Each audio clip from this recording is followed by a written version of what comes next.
There are 195 countries in the world. Some of them are huge, while some are tiny. Differences among them are vast in size, population, and obviously resources. Norway, one of the Scandinavian countries, scores differently in all three metrics. It is a medium country in terms of size, small in terms of population, and unbelievably rich. The Norwegians have leveraged the finding of fossil fuels on their grounds and managed to turn them into a national resource whose profits impact the lives of all citizens. And in the middle of such a successful strategy, one company has become a key player. A company that now holds much of the European Union dependent on its resource output, and a company that has the ability to send energy prices spiraling to their maximums whenever it faces a problem. How come Norway went from a small, poor country to an economic powerhouse? What is Equinor, the all-powerful company whose energy powers now much of Europe? And above all, what could other countries learn about Norway's successful strategy in managing fossil fuel profits? Norway was not always a rich country. At the end of the 18th century, it was the poorest of all three Scandinavian countries. It was a land of farmers and fishers.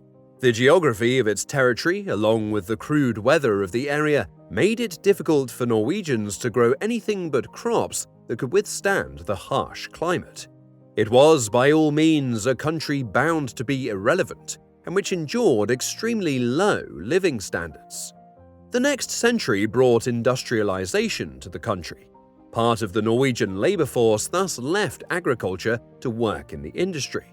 But the real shakedown of the country's economy had to wait yet another century. It wasn't until the 60s that Norway gained access to the resources that would propel the nation into becoming one of the world's richest countries: oil and gas. It all started in 1965. The country decided to start granting licenses to search for fossil fuels in Norway's territorial waters.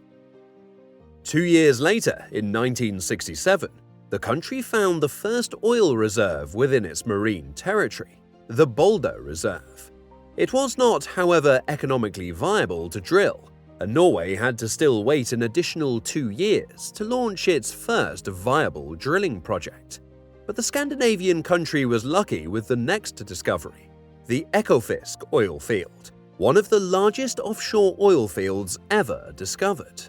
After that, the oil and gas sector didn't take long to become the largest contributor to Norway's economy and exports, and also the main revenue source for the government.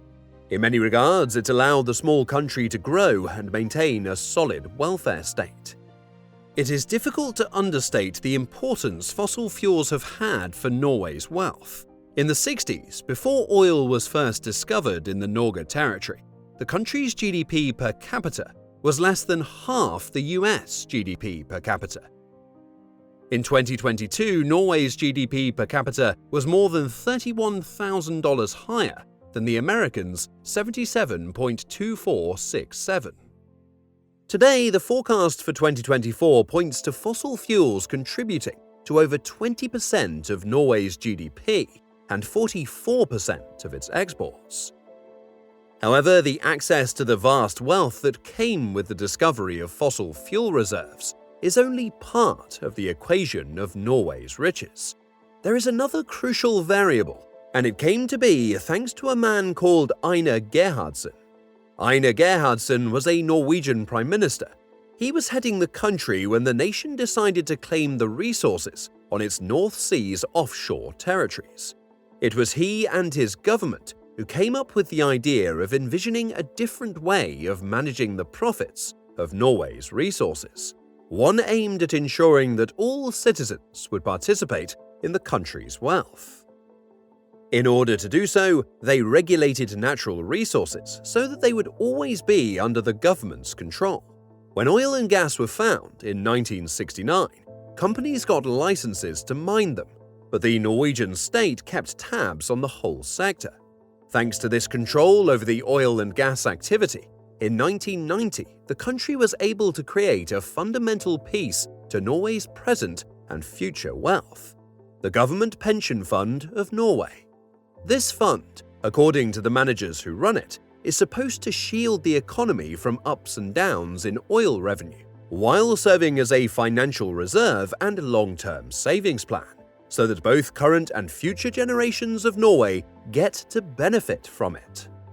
Thanks to retaining a big part of the gas and oil sector's profits since 1990, the Norwegian sovereign fund has amassed more than 1.5 trillion in assets and acted as a stabilizer for the Norge economy, especially in dire times like the coronavirus pandemic. It is predicated on the state's direct financial interest, a system developed by Norwegian authorities in 1985. Before then, the oil and gas profits of the Norge state were run through a state-owned company, Saga Petroleum, now Equinor. And so, after 1985, the state would directly own holdings in oil and gas fields, pipelines, and facilities. In them, the state acts as any other investor. It pays investments and costs and gets a portion of the operating revenues. A sizable amount of those profits are then invested through the fund. The remainder is used to finance the state.